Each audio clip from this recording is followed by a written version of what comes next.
Hello everyone, आप सबका स्वागत है मेरे चैनल पे। मैं सुमित आज आपको पढ़ाऊंगा मेंसुरेशन 2D मतलब 2 डायमेंशनल फिगर्स। पिछला वीडियो में मैंने बताया था आपको कि मेंसुरेशन क्या होता है, इंट्रोडक्शन मैंने दिया था।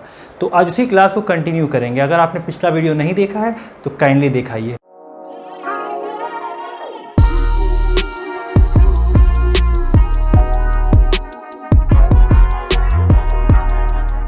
तो आज के वीडियो में हम बात करेंगे स्पेशली स्क्वायर्स और रेक्टेंगल्स को लेकर कि उनका पेरीमीटर कैसे निकालते हैं, एरिया कैसे निकालते हैं या साइड्स के बारे में बात करेंगे। तो चलिए पहले बात करते हैं स्क्वायर्स और रेक्टेंगल्स के फॉर्मूलाज की। तो पहले मैं यहाँ पे आपको शेप लिख देता हूँ, स्क्वायर फिर रेक्टेंगल। आज मैं सिर्फ इन दोनों के बारे में बात करूँगा। जब मैं सर्कल्स वगैरह पढ़ाऊँगा तब उसमें स्पेसिफिकली मैं अलग से फॉर्मूलाज बता दूँगा। तो अभी हम स्क्वायर और रेक्टेंगल की शेप्स देखेंगे। तो शेप हो गया स्क्वायर का ऐसा, इसमें all sides are equal. Square का प्रॉपर्टी है all sides are equal and the angles, each angle, vertical angle या वर्टेक्स एंगल आर 90 डिग्री। ये 90 डिग्री करके होता है। रेक्टेंगल का प्रॉपर्टी क्या है, फिगर देखें तो रेक्टेंगल में देखेंगे तो ये लेंथ होता है, ये भी लेंथ होता है। Opposite sides are equal and parallel. Parallel मतलब ये इसके पैरेलल रन करता है। और स्क्वायर में ये एक दूसरे के, ये दोनों और ये दोनों एक दूसरे के पैरेलल जाता है, पर ये दोनों साइड इक्वल होता है। देखिए स्क्वायर में सब साइड्स इक्वल था, इसमें ये साइड इक्वल होता है और पैरेलल, और इसमें ये साइड और ये मतलब ये ब्रेथ होता है, ये ब्रेथ होता है। और इसके भी वर्टिकल एंगल्स और वर्टेक्स एंगल जो बोलिए ये 90 डिग्री होते हैं। तो ये हो गया आपका प्रॉपर्टीज़, ये आपको याद रखना पड़ेगा। अब फॉर्मूलाज की बात करते हैं तो इसमें फॉर्मूलाज क्या आएगा। इसमें फॉर्मूलाज हम देखेंगे दो। पहला देखेंगे एरिया का और दूसरा पेरीमीटर का। तो पेरीमीटर मैंने आपको समझाया था कि पेरीमीटर क्या होता है। सम ऑफ द बाउंड्री मतलब ये सारे साइड्स को आप ऐड कर दीजिए तो ये बन जाता है पेरीमीटर। तो पेरीमीटर में हम क्या देखेंगे फॉर्मूला में, पेरीमीटर और दूसरा हो जाएगा आपका एरिया। यहाँ पे लाइन टान के दिखाता हूँ आपको। देखिए पेरीमीटर में स्क्वायर का पेरीमीटर का फॉर्मूला हो जाएगा 4 इंटू साइड्स। 4 इंटू साइड्स कैसे, ये आप इसको ऐड कर दीजिए 4 बार या फिर आप 4 इंटू साइड्स कर दीजिए, डायरेक्टली पेरीमीटर आ जाता है। एरिया कैसे निकलेगा, साइड होता है SID, साइड का स्क्वायर। साइड का स्क्वायर मतलब मान लीजिए ये साइड A है, ये साइड आपका A है, तो आप A स्क्वायर भी लिख सकते हैं। यहाँ पे मैं एग्जांपल दे देता हूँ। मान लीजिए एक स्क्वायर है, इसका साइड 4 सेंटीमीटर करके है, तो पूरा एरिया क्या हो जाएगा 4 का स्क्वायर मतलब 4 इंटू 4 16 आ जाएगा। मतलब ये एरिया होता है अंदर का पार्ट, ये 16 हो जाता है। अब हम देखेंगे रेक्टेंगल को। तो रेक्टेंगल में इसका पेरीमीटर क्या होगा, देखिए L 2 बार ऐड करना है, ब्रेथ प्लस ब्रेथ 2 बार ऐड करना है। तो आप लिख सकते हैं ना L plus B plus B, तभी तो पेरीमीटर बनता है। देखिए length plus length, breadth plus breadth. इसको अगर सिंपल फॉर्म में लिखें हम तो क्या लिख सकते हैं, 2L प्लस 2B। मैं लिख सकता हूँ 2L प्लस 2B। इसको और सिंपल बना लें तो लिख सकते हैं 2 कॉमन आ जाता है इन दोनों में से, और हम यहाँ लिख सकते हैं L प्लस B। तो ये हो गया पेरीमीटर ऑफ रेक्टेंगल। अब एरिया ऑफ रेक्टेंगल देख लेंगे, लेंथ इंटू ब्रेथ। सबसे इजी फॉर्मूला होता है लेंथ इंटू ब्रेथ। ये भी एक्चुअली आप देखिएगा तो लेंथ इंटू ब्रेथ ही होता है, पर इसमें हम जानते हैं स्क्वायर का सारा साइड सेम होता है, तो A इंटू A करेंगे तो मेरे पास A स्क्वायर या फिर साइड स्क्वायर ही आता है। तो अब हम देखेंगे सिंपल क्वेश्चंस जो इनसे रिलेटेड होगा। तो चलिए अब मैं आपको एग्जाम्पल्स दे देता हूँ। पहले स्क्वायर के लिए मानिए मैंने एक क्वेश्चन दिया, उसमें मैंने एक फिगर आपको दे दिया, या फिगर नहीं भी दिया तो भी कोई बात नहीं, मैं कह दूंगा given side of the square is मान लीजिए 6 सेंटीमीटर। एक साइड दिया हुआ है। अब इस साइड के साथ आपको क्वेश्चन पूछेगा एरिया निकालिए, पेरीमीटर निकालिए। तो इसका पेरीमीटर कैसे निकलेगा, देखिए लिखेंगे पेरीमीटर इक्वल्स टू, शॉर्ट में लिख रहा हूँ, पेरीमीटर इक्वल्स टू, फॉर्मूला हमें पता होना चाहिए 4 इंटू साइड। तो 4 इंटू साइड नहीं भी पता है तो पता होना चाहिए ना कि 4 ऐड होगा मतलब चारों साइड्स, इसलिए तो 4 इंटू साइड। तो देखिए 4 इंटू ये कितना है 6, तो आपका आंसर आ जाएगा 24 मीटर।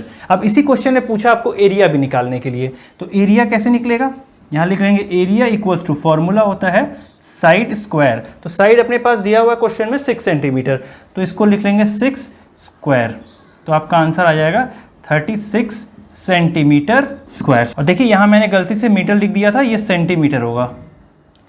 तो देखिए इसका यूनिट हो गया सेंटीमीटर स्क्वायर। स्क्वायर क्यों आता है? क्योंकि जब हम दो साइड को मल्टीप्लाई करते हैं तो उसका यूनिट भी सेंटीमीटर इंटू सेंटीमीटर हो जाता है, तो आता है सेंटीमीटर स्क्वायर। पर इस केस में नहीं होता क्योंकि हम ऐड करते हैं, मल्टीप्लाई नहीं करते हैं। तो ये आ गया।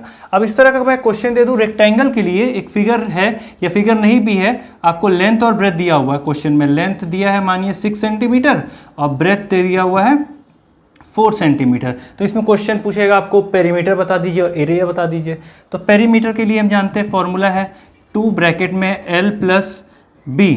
तो L प्लस बी में वैल्यूज पुट कर देंगे हम। 2 L is given as 6 and breadth is given as 4। So you get 2, 6 plus 4 is 10। So you get 2 into 10 that is 20 centimetre. ये हो गया आपका एक आंसर। अभी एरिया पूछा जाए तो एरिया हो जाएगा आपका लेंथ इंटू ब्रेथ। तो length is given as 6 and breadth is given as 4।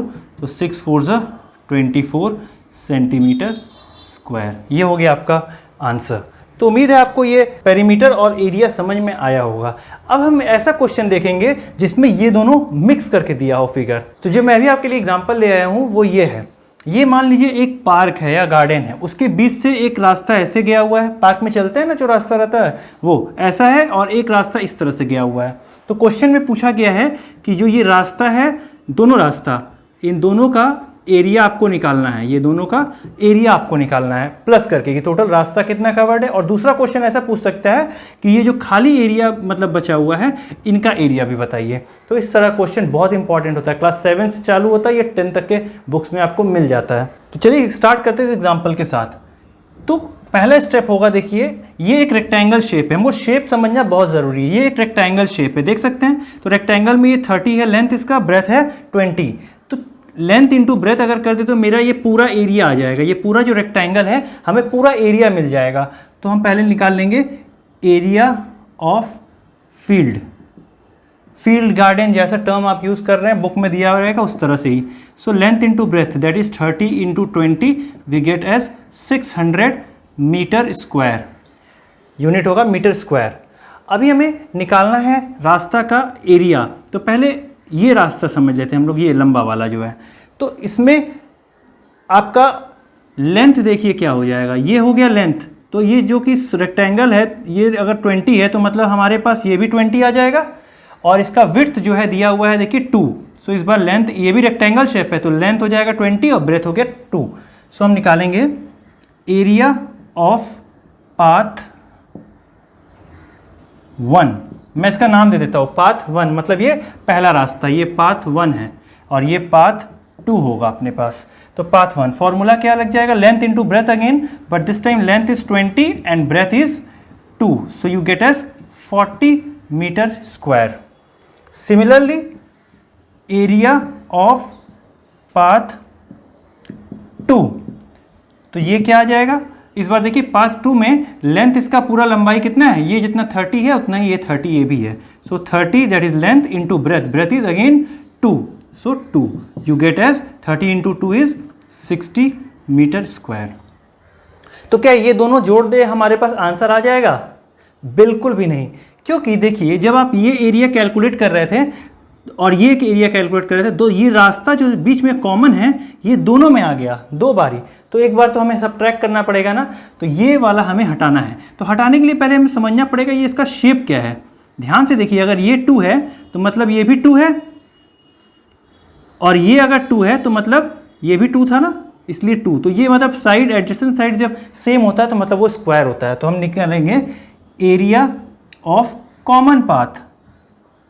Common path क्यों? क्योंकि कॉमन है दोनों रास्ते में, common path. So you will get as 2 into 2 that is 4 metre square. तो ये हमें सबट्रैक्ट करना है क्योंकि ये दोनों बार आ गया, एक बार हटाना पड़ेगा ना। तो अभी लिखेंगे total area of path equals to, देखिए 40 प्लस 60 तो है ही है, 40 plus 60, but from there we have to subtract this 4। So आपका आंसर आ जाएगा, कितना आ गया देखिए, 60 plus 40 100, 100 minus 4 is 96 metre square. ये हो गया आपका एक आंसर, मतलब पूरा रास्ता का एरिया एग्जैक्ट सही सही आ गया। सेकेंड पार्ट, ये first part of the question था। सेकेंड पार्ट में पूछा गया आपसे कि जो area of the remaining field, ये 4 देख रहे हैं ना रिमेनिंग जगह है, इसका एरिया निकालना है। तो इसके लिए हमने पूरा एरिया निकाला हुआ है, मतलब ये पूरा कवर्ड एरिया कितना है 600। इसमें से अगर हम इस रास्ते को माइनस कर दें तो हमारे पास आ जाएगा एम्प्टी स्पेस का area. So area of empty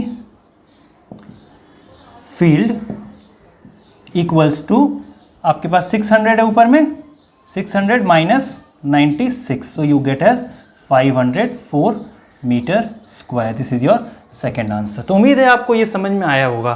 तो इस तरह के तमाम आपको क्वेश्चंस मिल जाते हैं रेक्टेंगल और स्क्वायर से रिलेटेड। तो अगर आपको किसी भी तरह का डाउट होता है स्क्वायर और रेक्टेंगल से रिलेटेड, जो 2 डायमेंशनल फिगर है, तो आप मुझसे पूछ सकते हैं। तो आज के लिए इतना ही। अगले वीडियो में मैं आपको सर्कल से रिलेटेड क्लासेस दूंगा।